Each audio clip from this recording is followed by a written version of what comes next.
मित्रांनो, मी तुमच्या सगळ्यांचं पार्ट 3B मध्ये स्वागत करतोय. आपण मॅन्युफॅक्चर ऑफ हेवी केमिकल्स बघतोय. BSc पार्ट 3 च्या विद्यार्थ्यांसाठी हे टॉपिक आहे. तर पार्ट 3A मध्ये आपण बघत होतो की manufacture of sulphuric acid by contact process, आणि त्याच्यामध्ये आपण 2 पॉइंट बघितलेले आहे. एक म्हणजे the main chemical reactions involved in the manufacture of sulfuric acid by contact process, आणि दुसरा आपण बघितलेलं आहे physico-chemical principles involved in the manufacture of contact sulphuric acid. तर फिजिको-केमिकल प्रिन्सिपल म्हणजे काय आपण सखोलमध्ये बघितलेलं आहे.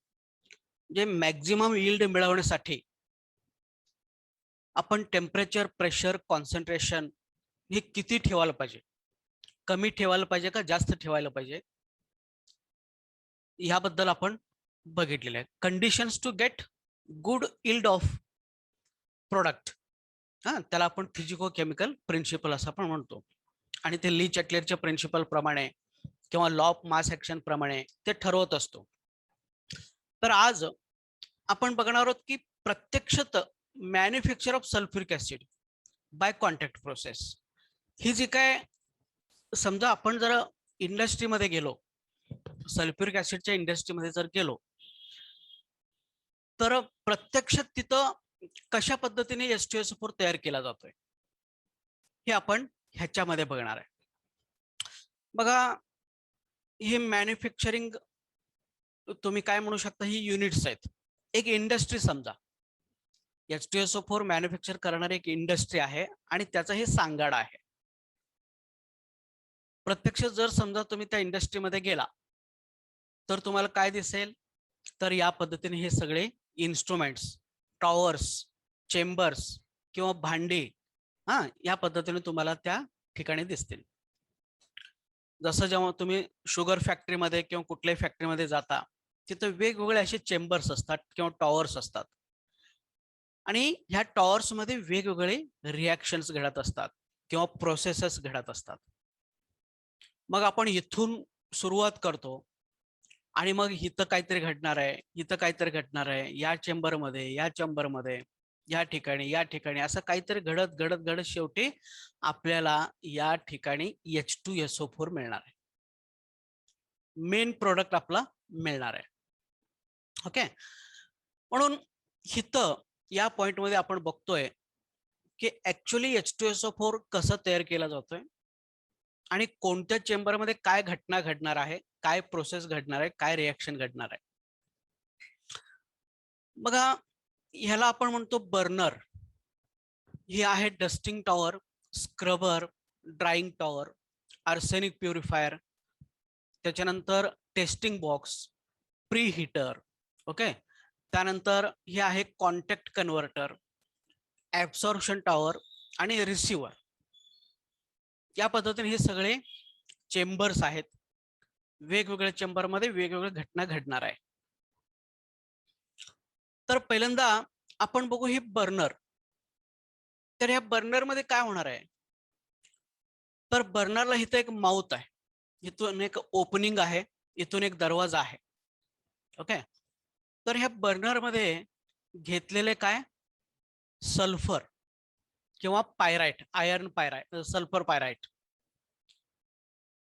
तर सल्फरचं ओर किंवा प्युअर सल्फर ह्याच्यामध्ये घेतला जातो ह्या बर्नर मध्ये, आणि 1000 ते 1200 डिग्री सेंटीग्रेड पर्यंत ह्याला हीट केला जातो, म्हणून ह्याला बर्नर म्हटलं जातं. कारण इथं burning of this sulphur takes place. The sulfur is actually in a solid form. So when we heat strongly, the solid form gets converted into atomic form. The solid form gets break down into atoms. Then इथं काय केलेलं बघा की ह्या opening मधून, ह्या दरवाज्यातून air pass केलेलं आहे. एअर म्हणजे ऑक्सिजन पास केलेलं आहे. मग जेव्हा हे ऑक्सिजन आणि हे सल्फरचे ॲटम्स, तयार झालेले सल्फरचे ॲटम्स ही एकत्र येतात, तर त्यावेळी त्यांच्यामध्ये ऑक्सिडेशन रिॲक्शन होणार आहे. Sulphur gets oxidised to sulphur dioxide. तर या चेंबरमध्ये सल्फर डायऑक्साईड तयार होतो. बाहेरून येणारा ऑक्सिजन, इथून बर्निंग होत असलेले सल्फर, सल्फरचे ॲटम्स हे एकत्र येतात आणि त्याच्यापासून काय तयार होतं? Sulphur dioxide. मग आता या चेंबरमध्ये सल्फर आहे, ऑक्सिजन आहे, सल्फर डायऑक्साईड आहे. कारण इथं भरपूर सल्फरचे ॲटम्स तयार झालेले आहेत. त्यामुळे सगळेचे सगळे सल्फर ॲटम ऑक्सिजन बरोबर रिॲक्ट होतात असं नाही. काही सल्फर ॲटम ऑक्सिजन बरोबर रिॲक्ट होतात आणि सल्फर डायऑक्साईड तयार करतात. त्यामुळं इथं काही अनरिएक्टेड सल्फर ॲटम पण आहेत, अनरिएक्टेड ऑक्सिजन पण आहे. त्याच्यानंतर सल्फर डायऑक्साईड नवीन तयार झालेलं आहे. आणि त्याचबरोबर ह्याच्यामध्ये काय असतात बघा, बरेचसे इम्प्युरिटी पार्टिकल असतात. कारण एक खनिज आणलेलं आहे, ओर आणलेलं आहे, आणि ते ओर जेव्हा तुम्ही हीट करताना त्याच्यातनं बरेचसे डस्ट पार्टिकल बाहेर पडतात, धुळीचे कण. त्यानंतर सल्फरचे ॲटम्स असतात, त्यानंतर ऍसिडचे फॉग्स असतात, त्याच्यानंतर आर्सेनिक ऑक्साईडचे इम्प्युरिटीज असतात. अशी भरपूर इम्प्युरिटीज ह्याच्यामध्ये असतात, बरोबर? कारण ही ओर आहे. तर ही सगळी इम्प्युरिटीज, त्यानंतर सल्फरचे पार्टिकल अनरिएक्टेड, त्यानंतर ऑक्सिजन, त्यानंतर सल्फर डायऑक्साईड, हे सगळ्या ह्याच्यामध्ये आहेत, या चेंबरमध्ये आहेत, बर्नरमध्ये आहेत. आणि ह्या बर्नर मधून आपण काय करतो की डस्टिंग टॉवर नावाचं एक 2 नंबरचं टॉवर आहे, इथं आपण खालून पाठवतो. मग इथं खालून इथं पाठवल्यानंतर ह्या चेंबरमध्ये, ह्या टॉवरमध्ये असे आडवे रेष काय आहेत, प्लेट आहेत. ठिकठिकाणी असे आडवे आडवे प्लेट्स लावलेले आहेत. कारण का, तर ही जेव्हा गॅसेस येतात आणि त्याच्यावर इम्प्युरिटीज आहेत, भरपूर इम्प्युरिटीज आहेत, सल्फर ॲटम आहेत, डस्ट पार्टिकल्स आहेत, ऍसिड फॉग्स आहेत, आर्सेनिक ऑक्साईड इम्प्युरिटी आहे, असे भरपूर इम्प्युरिटीज आहेत. आणि प्लस आपल्याला जे पाहिजे, ऑक्सिजन पाहिजे आणि सल्फर डायऑक्साईड पाहिजे, हे दोन्ही गॅसेस पण आहेत. पण आपलं एम काय, फक्त ऑक्सिजन आणि सल्फर डायऑक्साईड पुढे लागणार आहे. त्यामुळे जे काही बाकीचे इम्प्युरिटीज आहेत ना, ते सगळे काढून टाकायला पाहिजे. मग काढून टाकण्यासाठी आपण काय करतो, हे डस्टिंग टॉवर पासून आर्सेनिक प्युरिफायर पर्यंत हे चेंबर बसवलेले आहे. आणि या चेंबर काय करतात की वेगवेगळ्या इम्प्युरिटीज वेगवेगळ्या ह्या चेंबरमध्ये सेपरेट केला जातो. आणि मग शेवटी आपल्याला फक्त SO2 आणि O2 असे प्युअर फॉर्म मध्ये मिळतात. म्हणून ह्या डस्टिंग टॉवर पासून आर्सेनिक प्युरिफायर पर्यंत आपण काय म्हणतो, प्युरिफिकेशन युनिट, बरोबर? Purification unit. मग यामध्ये पहिलं प्युरिफिकेशन युनिट काय आहे, कुठलं आहे? डस्टिंग टॉवर आहे. नावच तुम्हाला सांगतोय की डस्टिंग टॉवर म्हणजे डस्ट पार्टिकल सेपरेट केले जातात, बरोबर? मग इथं काय होतं, खालून जेव्हा असे गॅसेस जातात along with their impurities, then what happens, इथं वर जात असताना इथं आडवे प्लेट्स आपण लावलेले आहे. आणि ह्या प्लेट असल्यामुळं हे हळूहळू हळूहळू असे वर जातात. कारण प्लेट काय करतात, अडथळे निर्माण करतात. त्या अडथळ्यामुळं ह्या गॅसचा जो फ्लो आहे, वेग आहे, तो कमी केला जातो. आणि गॅसचा वेग कमी झाल्यामुळं ते हळूहळू जात असल्यामुळं वरून जे पाणी आपण स्प्रे करतो, स्टीम, स्टीम पाणी म्हणण्यापेक्षा स्टीम म्हणा, स्टीम आपण शिंपडतो. आणि मग ते स्टीम, वाफ, वाफ शिंपडल्यामुळं काय होतंय की इथं जे काही डस्ट पार्टिकल आहे, ते गॅसेस मिक्सचर मध्ये धुळीचे कण आहे, सल्फरचे ॲटम्स आहेत, किंवा आणि कशाच तरी पार्टिकल्स त्याच्यामध्ये आहेत, बरोबर? तर हे सगळं काय होतात की असं वर येत असताना त्यांच्यावरती स्टीम कंडेन्स होतो. स्टीम कंडेन्स झाल्यामुळं ते डस्ट पार्टिकल जे असतात ना, ते सॉलिड पार्टिकल असतात आणि ते पाणी ऍब्सॉर्ब केल्यामुळं ते जड होतात. आणि जड झाल्यामुळं मग ते वर न जाता मग ते पुन्हा असं खाली खाली खाली उतरतात. आणि मग काय होतंय, ते खाली जाऊन सेटल होतात, सेपरेट होतात. म्हणून इथं सल्फर पार्टिकल, डस्ट पार्टिकल, जे काही जड वस्तू आहेत ती जड वस्तू वर पाणी शिंपडून त्यांना जड करून खाली सेपरेट केला जातो. मग आता राहिलेले जे काही इम्प्युरिटीज आहेत, जे पाणी ऍब्सॉर्ब करत नाही, जड होऊ शकत नाही, तर ते ऑक्सिजन असेल, सल्फर डायऑक्साईड असेल, त्याच्याबरोबर आर्सेनिक इम्प्युरिटी असेल, बरोबर, ऍसिड फॉक्स असतील, हे सगळे काय करतात, हे सगळे पुन्हा पुढे जातात. आणि पुढे जे आहे कूलर आहे, ही एक पाईप आहे, एक लेड पाईप आहे आणि ह्याला गार केलेला आहे, टेम्परेचर ह्याचं कमी आहे. इथं कसं बर्नरमध्ये प्रचंड टेम्परेचर आपण दिलेलं आहे, 1200 डिग्री सेंटीग्रेड पर्यंत टेम्परेचर दिलेलं आहे, पण आपल्याला तेवढी टेम्परेचर पुढे लागत नाही. म्हणून आपण काय करतो, त्या गॅसेसचं टेम्परेचर कमी करतो. कुठपर्यंत कमी करतो, 100 डिग्री सेंटीग्रेड पर्यंत कमी करतो. मग ह्या पाईप मधून जेव्हा ते गॅसेस येतात तर त्यावेळी आपोआपच त्यांचं टेम्परेचर हळूहळू हळूहळू कमी होत होत होत शेवटी ते 100 डिग्री सेंटीग्रेड पर्यंत राहतात. मग पुढं आपण काय करतो, ह्या दुसऱ्या म्हणजे ह्याला आपण कूलिंग पाईपला जर दुसरा आपण म्हटलो तर ह्या तिसऱ्या स्क्रबर मध्ये पाठवतो. एक भांडे असं अशा पद्धतीचे एक भांडे आहे, जे लोखंडाचे असतात किंवा स्टीलचे असतात. आणि ह्याच्यामध्ये काय झालेलं बघा, ह्यामध्ये असं गारगोटीचे दगड भरलेले आहे, कॉर्ड्स, बरोबर, कॉर्ड्स भरलेले, गारगोटीचे दगड भरलेले आहे. आणि ह्या दगडातून असं खालून हे गॅसेस जातात. मग खालून गॅसेस जात असताना मग ह्याच्यामध्ये काय होतं बघा, की गॅसेस हे हळूहळू हळूहळू हळू जात असतात. मग हळूहळू जात असताना की ह्या स्क्रबरमध्ये काय काय होतं बघा, एक तर इम्प्युरिटीज मी तुम्हाला सांगितलं, dust particle, sulphur, pyrite dust, acid fogs, arsenic वगैरे. त्यानंतर डस्टिंग टॉवर मधून आपण सांगितलं की हे सॉलिड पार्टिकल सेपरेट होतात, डस्ट पार्टिकल सेपरेट होतात.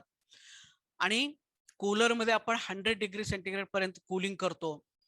आणि त्याच्यानंतर हे जे स्क्रबर आहे त्या स्क्रबर मध्ये काय असतं बघा, ऍसिड फॉक्स सेपरेट केला जातो.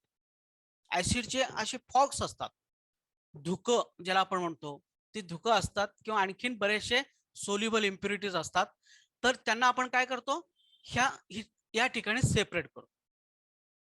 मग जेव्हा तुम्ही पाणी वरून स्प्रे करता, पाण्याचा फवारा ह्याच्यामध्ये तुम्ही सोडता, त्यावेळी काय होतं की असे हे गॅसेस वर वर वर येत असताना त्यांच्यामध्ये ऍसिडचे फॉक्स असतात आणि इतर सोल्युबल इम्प्युरिटी, पाण्यामध्ये विरघळणारे काही इम्प्युरिटीज, हे सगळे काय होतात, ह्या पाण्यामुळं हे पाणी असं हळूहळू हळूहळू खाली येणार आहे आणि हे गॅसेस असं हळूहळू हळू वर जाणार आहेत.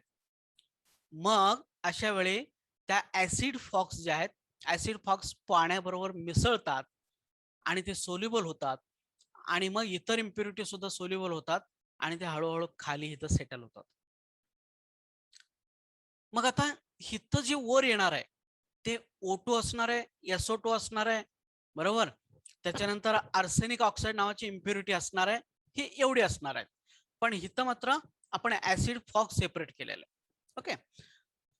मग पुढे आपण काय करतो, ऍसिड फॉक्स सेपरेट केल्यानंतर ते जे गॅसेस आहेत त्या गॅसेसना पुढच्या चेंबरमध्ये पाठवतो, ज्याला आपण ड्राईंग टॉवर म्हणतो. तर ड्राईंग टॉवर मध्ये काय होतं बघा, की या ठिकाणी पुन्हा गारगोटीचे दगड भरलेले आहेत, पुन्हा कॉर्ड्स भरलेले आहेत, बरोबर. मग गॅसेस या पद्धतीने खालून वर पाठवला जातोय आणि वरून आपण कॉन्सन्ट्रेटेड H2SO4 स्प्रे करतोय, असा फवार करतो कॉन्सन्ट्रेटेड H2SO4 चा.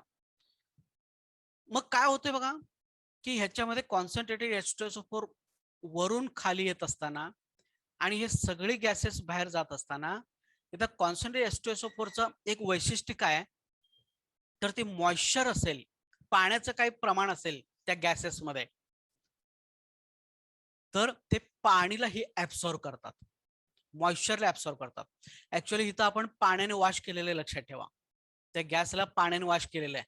त्यामुळे पाण्याचे थेंब सुद्धा मॉइश्चर, आपण म्हणू पाण्याचे थेंब म्हणण्यापेक्षा मॉइश्चर, जसं ऍटमॉस्फिअर मध्ये मॉइश्चर असतो की नाही, तसा मॉइश्चर, थंडपणा, तर ते थंडपणा जे आहे, मॉइश्चर जे आहे ते पण इथं असणार आहे. त्या SO2 O2 आणि आर्सेनिक इम्प्युरिटी बरोबर, पण आपल्याला ती पाणी नको आहे कारण ड्राय कंडिशन मध्ये रिएक्शन करायचं आहे. म्हणून आपण ह्या ड्राईंग टॉवर मध्ये आपण एक गॅस पास करतो आणि पास केल्यानंतर वरून H2SO4 पास करतो आणि खाली H2SO4 येत असताना ते फक्त मॉइश्चरला ऍब्सॉर्ब करत आणि ते H2SO4 त्या मॉइश्चरला खाली खाली खाली घेऊन जात. त्यामुळं हिथं जी वर आपल्याला मिळणार आहे SO2 O2 आणि आर्सेनिक इम्प्युरिटी असणार आहे. बरोबर, अशा पद्धतीने हे असणार आणि ते ड्राय असणार आहे. आता शेवटचं आपलं राहिलं आर्सेनिक इम्प्युरिटी, त्याला ते रिमूव्ह करायचं आहे. बरोबर, त्याच्यापूर्वी तुमच्या लक्षात आलं हवं ह्याला ड्राईंग टॉवर का म्हटलेलं आहे, तर आपण ते गॅसेसना ड्राय करतो, वाळवतो. म्हणजेच काय, त्या गॅसेस मध्ये मिक्स झालेली जी काही पाणी आहे, मॉइश्चर आहे, ते मॉइश्चर आपण सेपरेट करतो, म्हणून त्याला ड्राईंग टॉवर म्हणलेलं आहे. ह्याला डस्टिंग टॉवर काय म्हटलेलं आहे, कारण डस्ट आपण काढून टाकतो. ह्याला स्क्रबर काय म्हटलेलं आहे, तर ऍसिड फॉग सोल्युबल इम्प्युरिटीज आपण ह्याच्यातनं सेपरेट करतो. आता ही SO2 O2 आणि आर्सेनिक इम्प्युरिटी याच्यातनं खालनं असं येणार आहे आर्सेनिक प्युरिफायर मध्ये. मग नावच आहे आर्सेनिक प्युरिफायर. आर्सेनिक प्युरिफायर याचा अर्थ आर्सेनिक इम्प्युरिटीज स्वच्छ करणारा, रिमूव्ह करणारा. बरोबर, AS2O3. मग ह्या चेंबर मध्ये काय आहे, ह्या टॉवर मध्ये काय आहे, तर इथे काही आडवे प्लेट्स आहेत. तर ते आडव्या प्लेटवरती काय झालेलं आहे, FeOH थ्राइस नावाचं प्रेसिपिटेट ऍडसॉर्ब केलेलं आहे. त्या प्लेटवर प्रेसिपिटेट लावून ठेवलेलं आहे.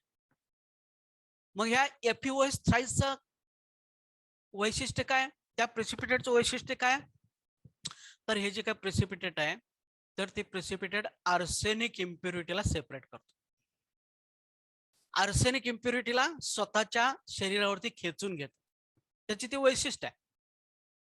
म्हणून हिथं जेव्हा तुम्ही पाठवता तेव्हा ते SO2 O2 आणि आर्सेनिक इम्प्युरिटीज हे अशी जात असताना ही फ्रेशली प्रिसिपिटेटेड FeOH थ्राइस किंवा FeOH थ्राइसचा जो प्रिसिपिटेट आहे, तर ती प्रिसिपिटेट काय करते बघा, आर्सेनिक इम्प्युरिटीला ऍडसॉर्ब करून घेतो.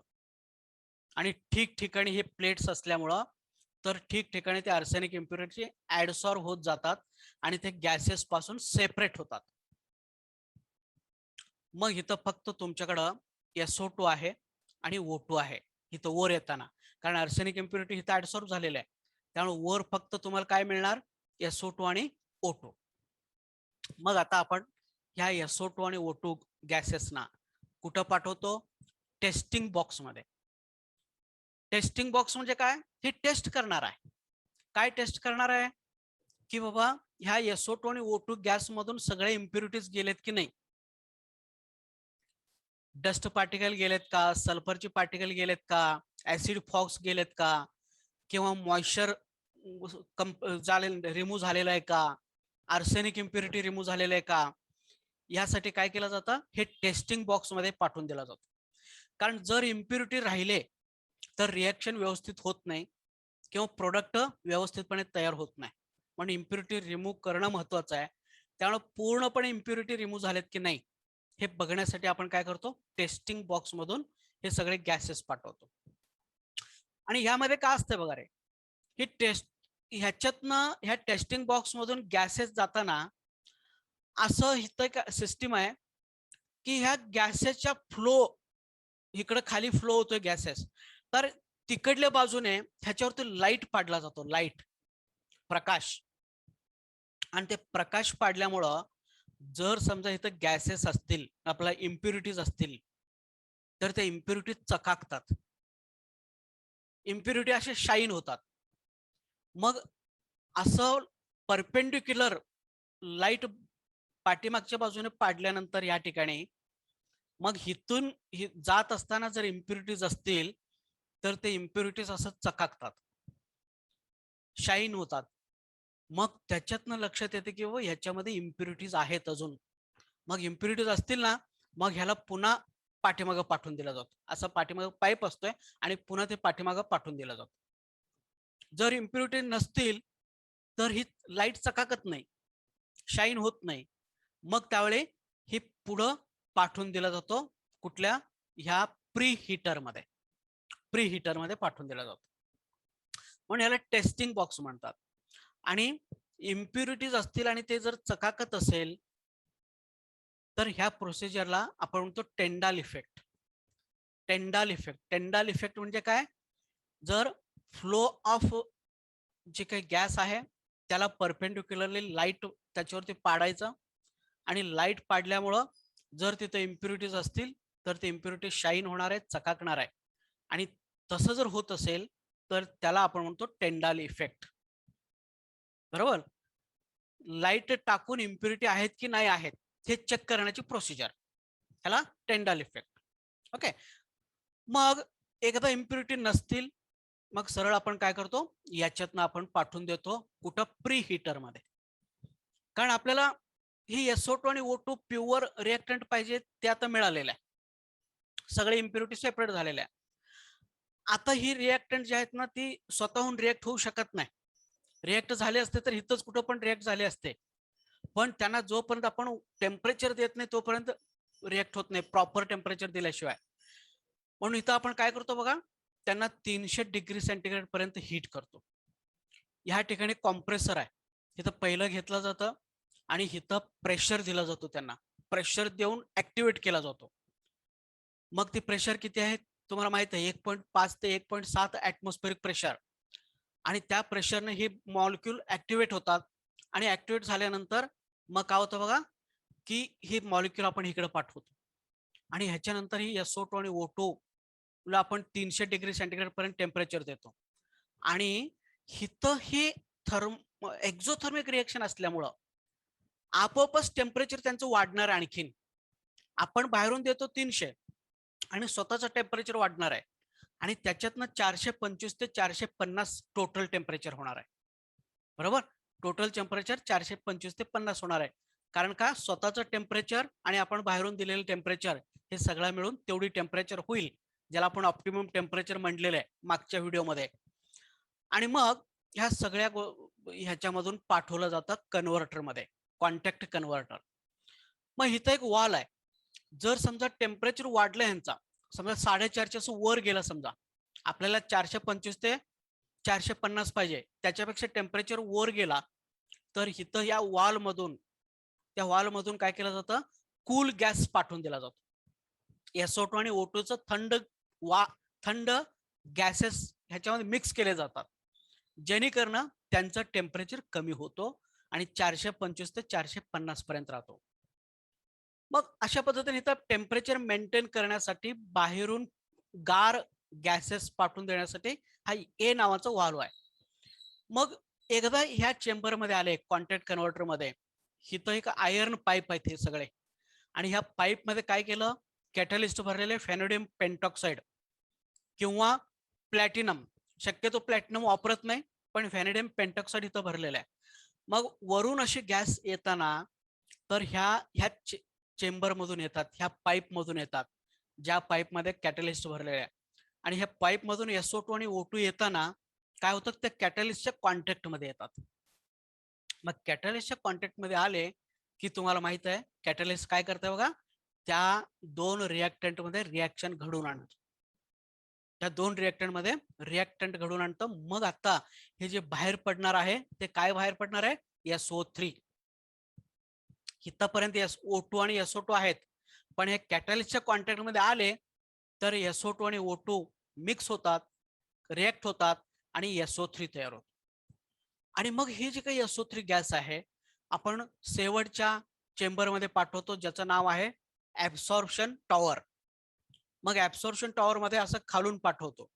मग वरून काय केलं बघा, थोडस 98% H2S वर थोडस असं स्प्रे केलं जातं, आणि स्प्रे केल्यामुळं काय होतं, ही जी SO3 आहे तर SO3 च कन्व्हर्जन कशामध्ये होणार आहे, H2SO4 बरोबर रिएक्ट होऊन SO3 तयार होतो कशामध्ये, H2S2O7 ओलियम.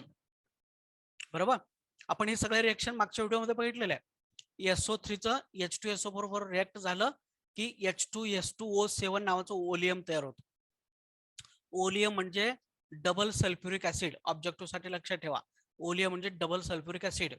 त्यानंतर कन्व्हर्टर असं नाव दिलेलं आहे. का कन्व्हर्टर दिलेलं आहे? कन्व्हर्टर म्हणजे reactants are getting converted into product. SO2 and O2 reactants are converting into SO3 product. That's why this is called as converter. And here catalyst is used. Actually catalyst converts reactants into product. Okay. मग आता इथं absorption tower मध्ये काय झालं, तुम्ही SO3 असं pass केला gas, वरून H2SO4 थोडं स्प्रे केलेलं आहे, ती H2SO4 ह्याच्याबरोबर रिॲक्ट होतोय आणि H2SO7 तयार होतो, डबल सल्फ्युरिक ऍसिड किंवा ओलियम. ओलियमलाच डबल सल्फ्युरिक ऍसिड म्हटलं जातं. आणि इथं ओलियम तयार होतोय आणि त्या ओलियम मध्ये आपण काय करतो, पाणी टाकतो, पाणी ऍड करतो. मग आपल्याला पाहिजे तेवढं ओलियम आणि H2O ह्याचं रिएक्शन झाल्यानंतर H2SO4 तयार होतो. तर ह्या पद्धतीने आपल्याला जे पाहिजे ते मेन प्रोडक्ट मिळतो. तर मित्रांनो, या पद्धतीने आपण हे बर्नर मध्ये सल्फर बर्न करतो, डस्टिंग टॉवर मध्ये डस्ट पार्टिकल सेपरेट करतो, स्क्रबर मध्ये मॉइश्चर सेपरेट करतो, बरोबर, ऍसिड फॉक्स सेपरेट करतो, ड्राईंग टॉवर मध्ये मॉइश्चर सेपरेट करतो, पाण्याचं प्रमाण सेपरेट करतो, आर्सेनिक प्युरिफायर मध्ये आर्सेनिक इम्प्युरिटी सेपरेट करतो आणि टेस्टिंग बॉक्स मध्ये टेस्ट करतो इम्प्युरिटी निघून गेलेत की नाही. त्यानंतर प्री हीटर मध्ये आपण हीट करतो 300 डिग्री सेंटीग्रेड पर्यंत. ए मधून कूल गॅस, गरज पडली तर कूल गॅस आपण ऍड करतो. कॉन्टॅक्ट कन्व्हर्टर मध्ये आपण रिएक्टंटना प्रोडक्ट मध्ये कन्वर्ट करतो आणि ऍब्सॉर्प्शन टॉवर मध्ये SO3 ला आपण H2SO7 ओलियम मध्ये कन्वर्ट करतो आणि ह्या रिसिव्हर मध्ये ओलियम मध्ये पाणी टाकलं की आपल्याला H2SO4 मिळतो. तर या पद्धतीने ही ऍक्च्युअली मॅन्युफॅक्चरिंग प्रोसेस आहे. ओके, तर हे मी या ठिकाणी सगळं एक्सप्लेन केलेलं आहे. ओके, टेस्टिंग बॉक्सला तुम्ही हे लाईट स्कॅटर झालं की त्या प्रोसेसरला टेंडॉल इफेक्ट म्हणतात, हे तुम्ही लक्षात ठेवा. बरोबर, टेंडॉल इफेक्ट हे ऑब्जेक्टिव्ह साठी विचारू शकतात. कन्व्हर्टर म्हणजे काय ऑब्जेक्टिव्ह साठी विचारू शकतात. टेंडॉल इफेक्ट ऑब्जेक्टिव्ह साठी विचारू शकतात. तुमचे ऑप्टिमम टेम्परेचर किती आहे, प्रेशर किती आहे, बरोबर, आणि कॉन्सन्ट्रेशन ऑफ O2 आणि SO2 किती आहे, हे सगळं ऑब्जेक्टिव्ह साठी विचारू शकतात, हे लक्षात ठेवा. ओके, कॉन्टॅक्ट कन्व्हर्टर मध्ये आपण 300 डिग्री सेंटीग्रेड पर्यंत हीट करतो आणि तिथे SO2 SO3 मध्ये कन्वर्ट होतोय. ओके, आपलं टेम्परेचर ऑप्टिमम टेम्परेचर किती आहे, 425 ते 450. बाहेरून आपण टेम्परेचर किती देतो, 300. मग वरचं काय होतंय, तर स्वतः रिएक्शन एक्झोथर्मिक आहे, त्याच्यातनं टेम्परेचर बाहेर पडणार आहे आणि ते टेम्परेचर आणि आपण दिलेलं टेम्परेचर सगळं मिळून 425 ते 450 होणार आहे. ओके, तर याच्यानंतर आपण बघितलं की ऍब्सॉर्प्शन टॉवर मध्ये काय घडणार आहे, SO3 आणि H2SO4 रिॲक्ट होऊन H2SO7 ओलियम तयार होणार आहे. मग पुढे ओलियम मध्ये पाणी आपण टाकलो की आपला प्रोडक्ट तयार होतो. तर या पद्धतीने आपण ही मॅन्युफॅक्चरिंग प्रोसेस बघितलेली आहे. तर याच्यामध्ये ह्या प्रोसेसचे लिमिटेशन्स काय आहेत किंवा मेरिट्स आणि डिमेरिट्स काय आहेत हे आपण थोडक्यात समजून घेऊ. बघा, ह्या प्रोसेसची जी काही चांगली बाजू काय आहेत, तर highly concentrated and pure H2SO4 can be obtained. ह्या कॉन्टॅक्ट प्रोसेस मधून तुम्हाला एकदम हायली कॉन्सन्ट्रेटेड आणि प्युअर H2SO4 मिळवता येते. तुम्हाला पाहिजे तेवढे कॉन्सन्ट्रेटेड H2SO4 तयार करता येते. त्याच्यानंतर H2SO4 of required strength can be prepared. तुम्हाला पाहिजे त्या स्ट्रेंथचं, नॉर्मॅलिटीचं, समजा 1 नॉर्मल पाहिजे, 2 नॉर्मल पाहिजे, 5 नॉर्मल पाहिजे, कुठल्याही नॉर्मलचं तुम्हाला H2SO4 तयार करता येतं. कारण ओलियम मध्ये तुम्ही पाणी टाकणार आहे, कमी पाणी टाकलं तर कॉन्सन्ट्रेटेड मिळेल, जास्त पाणी टाकलं तर डायल्यूट मिळेल. या पद्धतीने तुम्हाला पाहिजे तेवढ्या नॉर्मॅलिटीचं किंवा स्ट्रेंथचं सोल्युशन तुम्ही बनवू शकता. त्यानंतर ही प्रोसिजर ऑलमोस्ट ऑटोमॅटिक आहे. एकदा तुम्ही ह्याला लेबर जास्त लागत नाही. एकदा तुम्ही सल्फरला घेतला, आतमध्ये बर्न केला आणि ऑक्सिजन सप्लाय केला, तर पुढचे प्रोसिजर आपोआपच ती घडत जाणार आहे. त्याला तुम्हाला काहीच करावं लागत नाही. ओके, त्यामुळे ऑटोमॅटिक प्रोसिजर आहे. त्यानंतर ही प्रोसिजर इजियर आहे कुणापेक्षा. लेड चेंबर म्हणून एक प्रोसिजर आहे. तर लेड चेंबरच्या माध्यमातून सुद्धा आपण H2O4 तयार करतो. पण लेड चेंबर प्रोसिजर हे किचकट आहे, ओल्ड प्रोसिजर आहे, ते किचकट प्रोसिजर आहे. तिथं ती ऑटोमॅटिक नाही, प्रत्येक चेंबर जवळ माणूस थांबायला पाहिजे. त्याच्यानंतर तिथं पाहिजे ते स्ट्रेंथचं आपण तयार करू शकत नाही. ओके, म्हणून लेड चेंबर पेक्षा ही इझी आहे, चांगलं आहे कॉन्टॅक्ट प्रोसेस. बरोबर. त्यानंतर ह्याचे डिमेरिट्स काय. तर ह्या प्रोसेसमध्ये की काही ठिकाणी म्हणजे कसं, तुम्हाला टेम्परेचर मेंटेन करण्यासाठी तिथं माणसं लागणार आहेत, बाहेरून ऑक्सिजन सप्लाय करण्यासाठी. कारण टेम्परेचर जर समजा 450 वर गेलं तर ही SO2 SO3 जे काय तयार झालं ते डिकम्पोज होऊ शकतो. म्हणून टेम्परेचर मेंटेन करण्यासाठी तिथं लोक लागणार आहेत, स्ट्रिक्ट एक्सपर्ट लागणार आहेत ती लोक.